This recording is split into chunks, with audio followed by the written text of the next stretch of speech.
What's going on, everybody? Uh, I am doing the Oblivion remastered review, but I'm actually going to be finishing it. And I thought this was a lot of fun. This time, or this last week or so, I actually focused on doing the main quest line, and I did the Shivering Isles. And really, I think the only things that were left were Thieves Guild and Dark Brotherhood, but like the character that I was playing, I decided that it didn't really like kind of fit their character to me, to be honest. So I played most of the game. I played Mages Guild, Fighters Guild, the Arena, Main Quest Line, Shivering Isles. So did a lot of stuff. Got to like level 30 or something, maybe. And I mean, it was cool. I mean, the main quest line. I usually try not to do spoilers, but I thought it was pretty good. I mean, there was a couple twists and turns.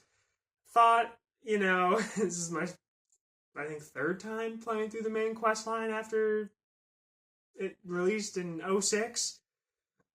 And I still don't understand what they were doing with that amulet. I mean, I think it was Joffrey. He just places it in a trunk like it's some random thing that doesn't control the fate of like the whole of Tamriel. So that's always funny to me how he just doesn't seem to care about that amulet, even though it's like the most important item there is in the whole game. And Shivering Isles, I actually don't think I beat Shivering Isles before because I don't think I had the DLC in the past, but Sheogorath is definitely just, a crazy dude. One moment he's cool with you, the next moment he could decide that he just wants to, do away with you or possibly take you out. And the two sides of his his realm are basically fighting each other, like Mania and Dementia, which stands for just like mental kind of things going on, but they're always fighting each other. There's just always conflict, and because he's, this Daedric prince that, his whole thing is about madness. It just makes sense that there's always fighting and just, people basically like the one leader of the one side. I think it was Dementia. It's either Dementia or Mania. Those are the only two, but Syl, she's basically the leader of the one side, and she's like going in the back of her mind going crazy. She thinks there's a conspiracy and stuff like that. And everyone just has like this crazy mental stuff going on. And then the ending, right, has to do with Jiggalag, the Daedric Prince of Order.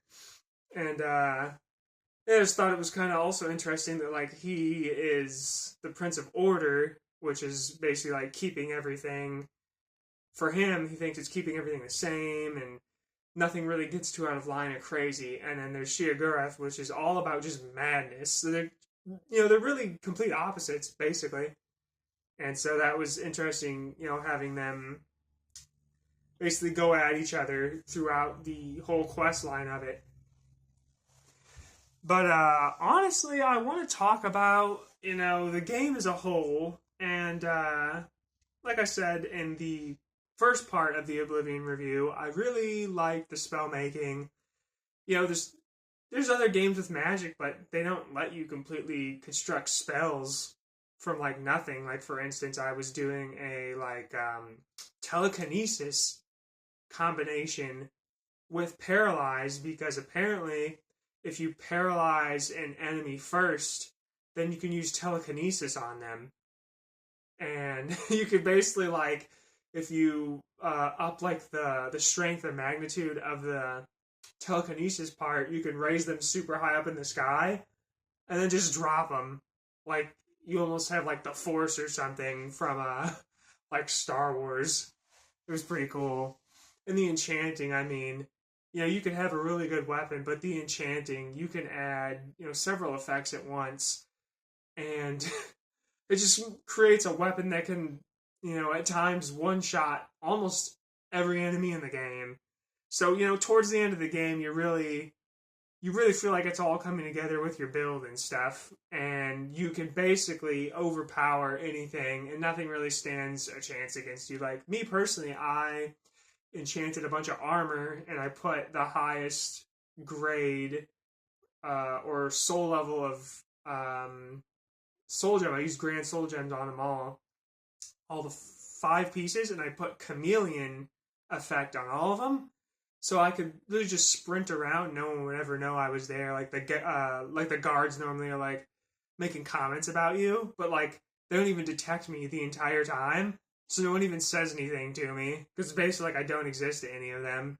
And I thought that was really cool. There's just so many little things in the game that is just, you just don't get that many like creative options. Other games is pretty straightforward. You're this kind of character and you do this linear path through a story mode, and Oblivion gives you all these choices. Like, if you really want to, you could have killed all of the Fighters Guild members, all of the Mages Guild members. You can kill everyone in a town, really, if you wanted to, and stuff too.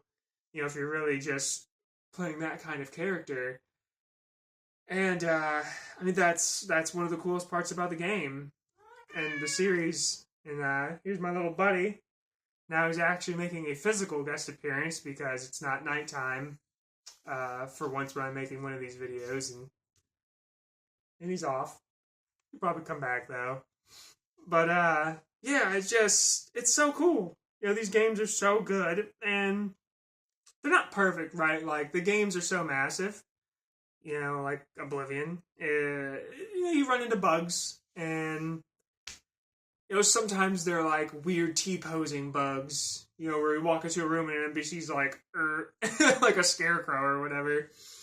And, there was one time, back, a few years ago when I played Oblivion for the second time through, I didn't know I contracted the vampire disease, so I literally turned into a vampire, walked outside in the daylight, and I didn't know I had the vampire disease, and I'm just losing health fairly rapidly.